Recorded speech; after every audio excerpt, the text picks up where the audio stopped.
Oi? Tá gravando? Você sabe como ganhar R$1 milhão? Não? Eu também não, mas eu sei muito sobre problemas ambientais urbanos, que aliás é o que a gente vai continuar falando. Essa é a parte 2 da nossa segunda aula. Enquanto eu falo aqui, ó, corre lá pegar o material, né? Corre lá fazer aquele ritualzinho nosso, certo? Corre lá, vai lá, lava o rosto, pega uma água, já toma um café, pega o material, pega seus estudos, ou melhor, seus itens de estudos e bora trabalhar. A gente falou tudo sobre mudanças climáticas nas cidades, as ilhas de calor, poluição atmosférica, enfim, falamos sobre a inversão térmica e agora, chuva ácida também. E agora a gente vai falar um pouquinho sobre a poluição da água e também sobre a questão de enchentes e os problemas relacionados ao lixo urbano, tá? A poluição da água não tem segredo, né? Quando a água de um curso d'água, né, de um rio, de um lago, até mesmo do oceano, ela está poluída por esgoto doméstico, por lixo, por resíduos das indústrias, tá? E aliás, o esgoto doméstico e a indústria são os principais poluentes dos cursos dos rios hoje, né? Dos cursos dos rios? Não, dos rios, da água dos rios hoje, certo? E quando a gente fala desse lançamento de esgoto, a gente está jogando substâncias orgânicas, né, que tem bastante bactéria e que pode gerar graves problemas nas águas, né, porque essas bactérias elas vão diminuir a quantidade de oxigênio nas águas.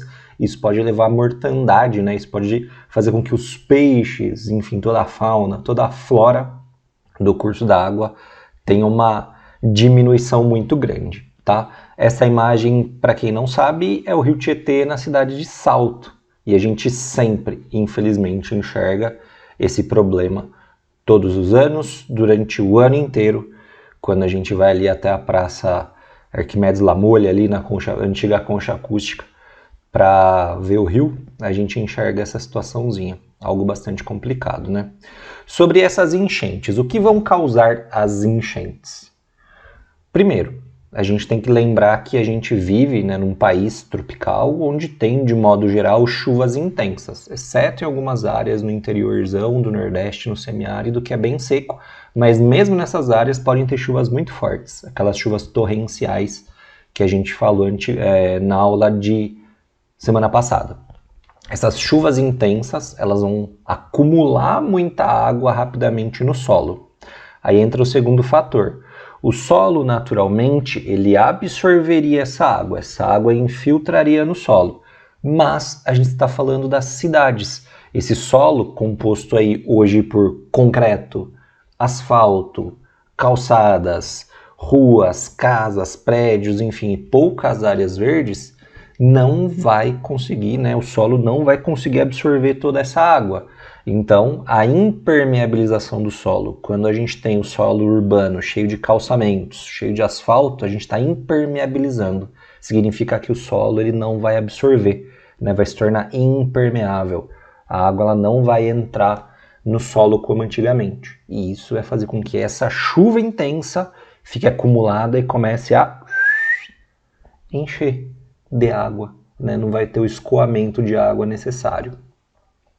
Mas Marcos, a gente tem ali a boca de lobo, a gente tem o bueiro para água. Pois é, a gente tem o lixo, né, nas ruas. A gente joga, infelizmente, ainda muitas coisas nas ruas e esses bueiros aí acabam entupindo, acelera o processo também, impermeabiliza de aumento da água por conta da impermeabilização do solo.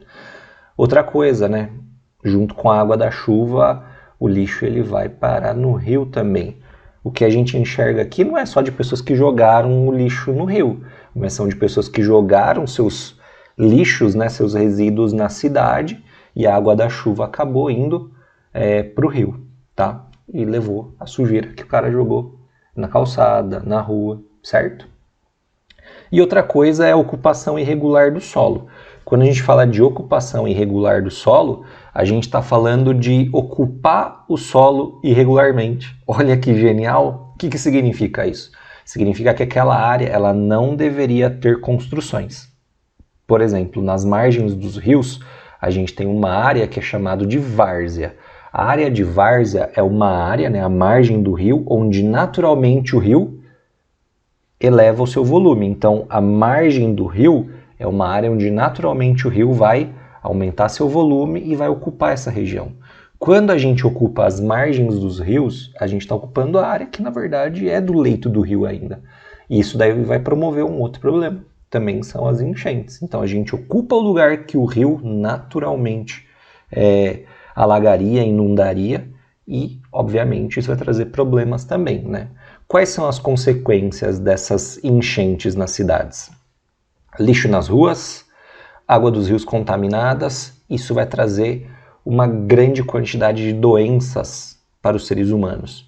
Bactérias, viroses, protozoários, todos esses caras aí, eles podem estar presentes nessa água contaminada. Então a gente tem a proliferação de inúmeras doenças. A mais famosa é a leptospirose, né, que é do xizinho do rato. Vai promover, obviamente, danos materiais e danos econômicos. As casas que são inundadas, elas vão ter perdas econômicas. Quando a gente fala daqui de Salto, eu vou mostrar daqui a pouquinho algumas enchentes históricas de Salto, tá? E o que eu vou mostrar, mas na verdade eu não vou mostrar. Eu vou colocar um vídeo na descrição aqui e também embaixo desse vídeo aqui você vai rolar no seu aplicativo. Você vai ver que tem um outro vídeo que são dessas enchentes de Salto, tá? Esses danos materiais são danos quando a gente tem perdas materiais. Carros, casas podem perder seus bens ali, as casas elas podem ter suas estruturas abaladas, tá? E isso vai promover também danos econômicos, né? Tipo, se uma loja ela sofreu uma inundação, ela vai perder seus produtos, isso são perdas econômicas. Mas basicamente, sempre que a gente fala de danos materiais, a gente está falando de danos econômicos. E quando a gente fala de proliferação de doenças, são danos para a sociedade, de modo geral, certo? Quais são as soluções que a gente pode ter para evitar essas enchentes nas áreas urbanas? Primeiro, evitar o desmatamento e respeitar as áreas das margens dos rios, né? Não ocupando o solo de forma irregular. Segundo, são o aumento das áreas verdes. Quando a gente fala de aumento da área verde, a gente está aumentando a permeabilização, né? A gente vai deixar esse solo mais permeável. A água da chuva vai conseguir infiltrar. Outra coisa que é bem legal e tem sido feito em muitos países desenvolvidos é a revitalização dos rios, tá? Aqui no Brasil tem isso? Claro que tem, mas quando eu falo em países desenvolvidos né, de maior quantidade, em maior quantidades. A revitalização ele vai fazer com que o rio tenha suas margens liberadas de ocupação, né? O rio ele vai poder, entre aspas, viver de novo, porque se você deixa de ocupar as margens dos rios, né, a gente vai ter a proliferação das matas ciliares, a gente vai ver que os rios eles vão voltar a ter um nível de oxigenação nas suas águas bastante elevado, a fauna e a flora vai poder voltar a crescer de modo correto, não jogar o lixo em locais inadequados. Tem a lata de lixo, cara, na cidade inteira, é só jogar lá, não precisa ficar jogando na rua. A cada 50 metros na cidade você tem, 50 metros, tipo, é rapidinho. E sem falar que você vai fazer um baita esforço para jogar o lixo na lata de lixo. É só fazer assim, ó. Eu tenho lixo. Pronto, joguei na lata de lixo. Você vai perder 30 décimos de segundo da sua vida para jogar o lixo no lugar certo, né? E por falar em lixo, a gente vai falar em lixo agora. Aqui a gente tem, né, como eu disse, as enchentes históricas. Aqui de novo é o Rio Tietê. Essa daqui acho que foi uma enchente em 2014, 2015, agora confesso que eu não me lembro da data certinho. Mas eu vou colocar o site e o vídeo para vocês, como eu disse, logo aqui abaixo. E a gente vai poder enxergar todas essas grandes enchentes, tá? Mas, isso daqui é a concha acústica. Olha a altura aqui que a gente tem do poste e praticamente metade da altura dele tá debaixo d'água. Aqui a gente tinha, acho que a ponte lá da Ilha dos Namorados, e ela já está sendo vista mais não. Enfim, tudo debaixo da água, né? Provavelmente foi em dezembro ou janeiro, que é a época que chove mais em Salto. Agora sim, voltando sobre o lixo, né? O lixo, ele é considerado tudo aquilo que a gente não consegue dar mais utilidade, né? O nome bonitinho para lixo é resíduo sólido urbano, né? Ele pode ser um resíduo orgânico, restos de comidas, por exemplo, e o resíduo solo inorgânico, né? Que são aquelas substâncias que não têm vida, que não são derivadas de matéria orgânica, né? Por isso que é inorgânico. Lata, metais, né, de modo geral, vidro, garrafas plásticas, certo? Então, quando a gente não consegue mais dar uso a esses materiais, eles são considerados como lixo. E para diminuir os problemas do lixo, a gente tem que dar o destino correto a esse resíduo, certo? E o destino correto, né, o mais correto, vamos dizer assim, é a sua aplicação nos aterros sanitários. Mas é claro que não é só isso, né? Ele passa pela questão da reciclagem, então a gente consegue reciclar muito resíduo inorgânico. Que mais? A gente pode fazer a compostagem com boa parte da matéria orgânica. Enfim, o aterro sanitário é aquele lixo de fato que a gente não consegue dar um uso, uma aplicação para ele.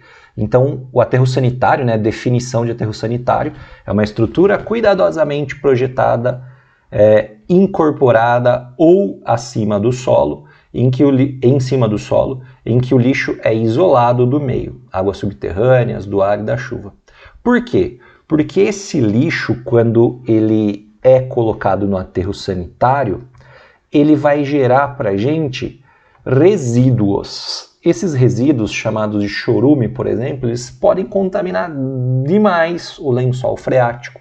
Eles podem contaminar o solo, podem, por incrível que pareça, né, quando o lixo ele é enterrado, né, tem um destino errado, ele pode gerar um gás, né, ele gera um gás, esse gás ele pode explodir. Olha que absurdo, né? Se a gente der um destino incorreto do lixo, a área pode explodir. Sim, é verdade. E infelizmente isso já aconteceu algumas vezes.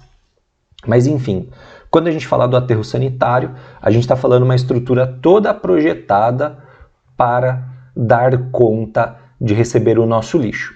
Então a primeira coisa é a gente fazer uma escavação gigantesca, fazer um grande buraco, vamos dizer assim, certo?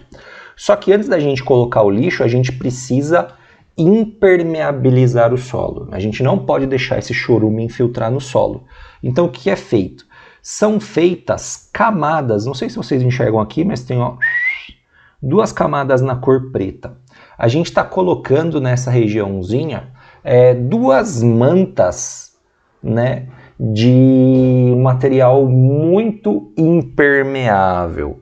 É uma manta de polietileno, uma manta plástica, vamos dizer assim, de 5, 6 centímetros de largura. É para evitar que o chorume mesmo infiltre. Como eu disse, o chorume ele pode poluir o solo, contaminar, né, o solo, uma área agrícola, enfim, o lençol freático, pode contaminar o rio.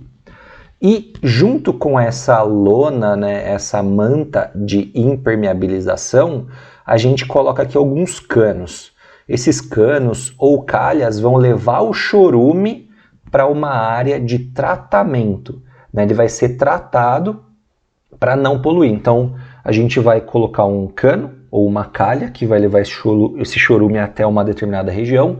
Ele vai ser tratado e a sua carga poluente vai ser eliminada em pelo menos 96%. Quer dizer, de todo aquele material contaminante, vai sobrar só 4% dele, que daí é jogado na natureza. E confia em mim, esses 4% não tem praticamente a capacidade de poluir o ambiente, tá? Bom, depois que é feito todo esse processo para captar o chorume e para evitar que ele infiltre, a gente vai ter tratores que vão compactar essa terra, eles vão jogar terra, eles vão aterrar, por isso que o nome é aterro, tá? Essa regiãozinha. E daí vai sendo feito o quê? Lançamento de lixo, esse lixo ele é compactado pelo trator, é feita uma nova camada de impermeabilização.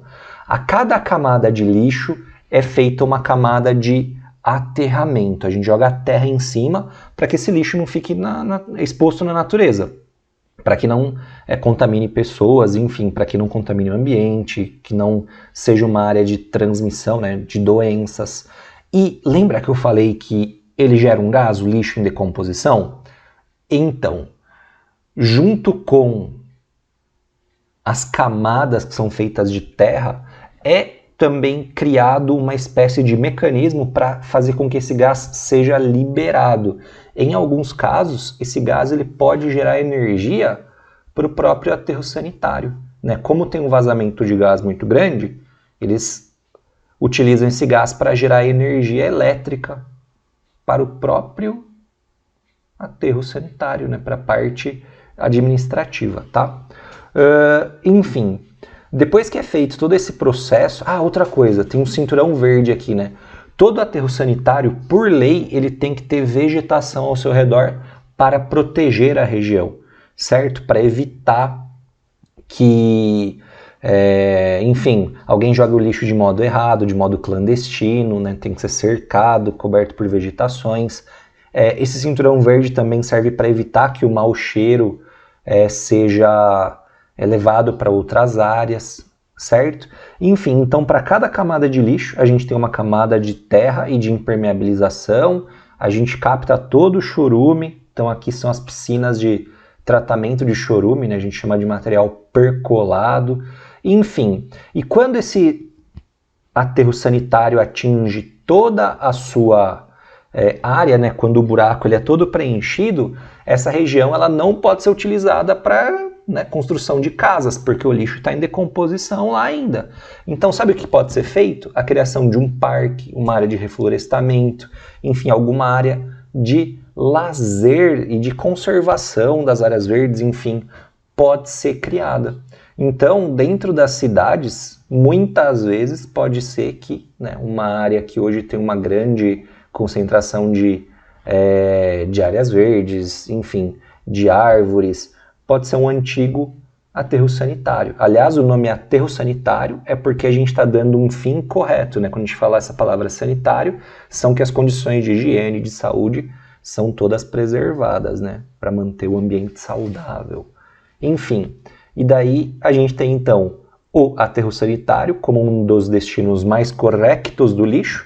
Outro que a gente tem para materiais que podem contaminar são as áreas de incineração.